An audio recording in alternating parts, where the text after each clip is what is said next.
ராமராமா, புதன்கிழமை மார்ச் மாதம் 18ஆம் தேதி, விஸ்வாவசு வருஷம் பங்குனி மாதம் 4ஆம் தேதி, கிருஷ்ணபக்ஷ சதுர்தசி திதி, கார்த்தால 8 மணி 5 நிமிடம் வரை, பின்பு அமாவாஸ்யா திதி, பூரட்டாதி நட்சத்திரம், சுபயோகா, சகுனிகரணம்.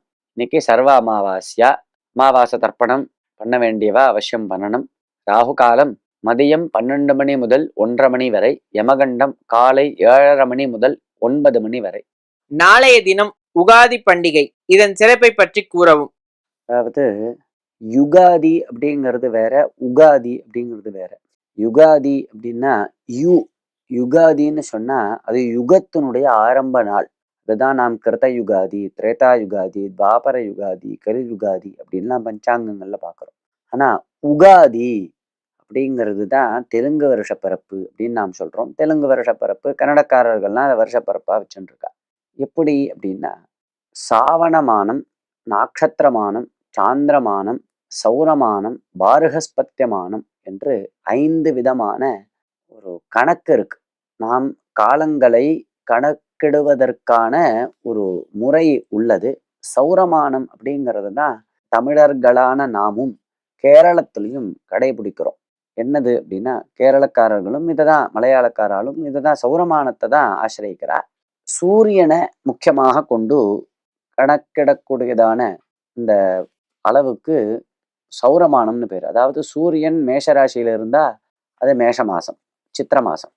சூரியன் அடுத்த ராசிக்கு, மேஷத்திலிருந்து ரிஷபத் ராசிக்கு போனா அடுத்தது வைகாசி மாசம்.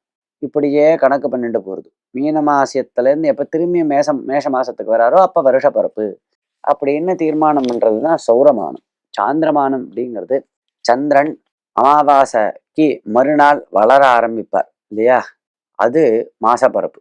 அதுல இருந்து ஆரம்பிச்சு அமாவாசை, அடுத்த அமாவாசை வரைக்கும் ஒரு மாசம். திரும்பியும் பிரதம அன்னைக்கு அமாவாசைக்கு மறுநாள்ல இருந்து 2வது மாசம். இப்படியே கணக்கு பண்ணி 12 மாசங்களை கணக்கு பண்ணி பால்குண மாசம் அமாவாசை முடிஞ்சுடுத்து அப்படின்னா வருஷம் முடிஞ்சுடுத்து. அதுக்கு மறுநாளைக்கு வருஷப்பருப்பு, அடுத்த வருஷப்பருப்பு வாழ்க்கை. இதுதான் சாந்திரமான ரீதியாக. இந்த சாந்திரமான ரீதியாக வருஷப்பரப்பு தான் உகாதி பண்டிகை அப்படின்னு நாம் சொல்றோம். சந்திரனுடைய ஒரு சஞ்சாரத்தை பேஸ் பண்ணி வரக்கூடியதான ஒரு வருஷப்பரப்பு இது. இதை பல பேர் இந்த மானத்தை அனுஷ்டானத்துல வச்சுருக்கா. பல விரதங்கள்லாம் சாந்திரமானத்தை வச்சுதான் நிர்ணயம் பண்ணப்பட்டிருக்கு. ஸ்ரீராம நவமி, வரலட்சுமி நோன்பு போன்றதான அனுஷ்டானங்கள்லாம் சாந்திரமான ரீதியாக தான் அனுஷ்டானம் பண்றோம். எல்லாருமே அப்படிதான் அனுஷ்டானம் பண்றோம். அப்ப இந்த சாந்திரமான ரீதியாக இருக்கக்கூடியதான வரக்கூடியதான வருஷப்பரப்பு தான் இந்த உகாதி பண்டிகை அப்படின்னு நாம் சொல்றது. ராமராஜ்.